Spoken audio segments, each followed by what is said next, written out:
আসসালামু আলাইকুম প্রিয় আলোকবালী ইউনিয়নবাসী।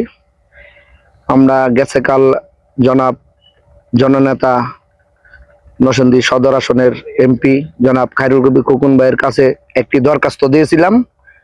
দরখাস্ত হলো এই আমাদের চৌধুরী সাহেবের ইটখলা থেকে শ্রীনগরের যে গুদারাঘাট এই পর্যন্ত একটা রাস্তার দরখাস্ত।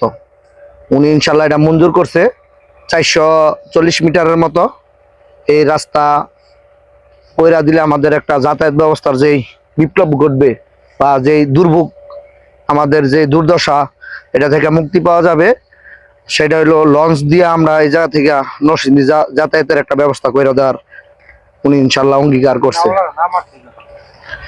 ইনশাল্লাহ দ্রুত ইনশাল্লাহ এই রাস্তার কাজ আশা করি সম্পন্ন হইব ইনশাল্লাহ। যেমন আগামী বছর যে একটা দুর্ভোগ, এই কস্তুরীবানার যে একটা দুর্ভোগ দুর্দশা আছে, ইনশাল্লাহ এটা দ্রুত নিরসন হবে।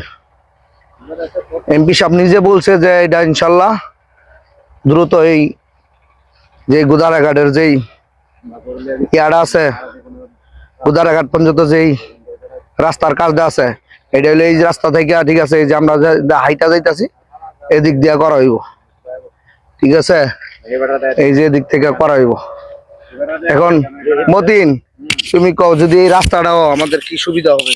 রাস্তাটা হইলে আমারও অনেক সুবিধা হবে। সুবিধা বলতে আমরা নরসিংদী যাইতে পারবো, তাড়াতাড়ি যাইতে পারবো, ঠিক আছে। অটো এইদিকে আসবে ইনশাল্লাহ, আশা করি অনেক সুবিধা হবে। এই যে কারেন্টের কাছে কাজ পর্যন্ত রাস্তাটা কমপ্লিট করা হবে বলছি তো, শরীর কি আমাদের সুবিধা কেমন হবে বাইরে রাস্তাটা করলে? তো আমাদের সুবিধা বলতে মনে করো এই রাস্তাটা হইলে মনে করো অটোমোটো চলবো, যাতায়াত করতে মনে কর সুবিধা হইব। মনে করেন লঞ্চ আই আমরা নামাই দিয়ে গেল, উঠে গেলাম ভাই, বুঝছ না?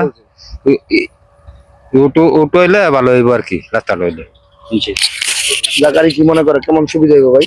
ইনশাল্লাহ হওয়ার পরে না ভালো হইব। যদি আপনার সান্ত্বনা দিয়ে আমরা শেষ করলে তাহলে জমা দেওয়া আছে, ঠিক আছে, উনার সিল চাপ্পর মারা, ঠিক আছে। এটার ভিতরে 400 মিটার যুক্ত হইব। 400 মিটার রাস্তাতে মনে করেন লঞ্চ যাইতেছে, ঠিক আছে, নামাই দিব, ঠিক আছে। এই যে লঞ্চ যাইতেছে, এই যে নামাই দিয়া যাবে আমাদের। লঞ্চ কোন সময়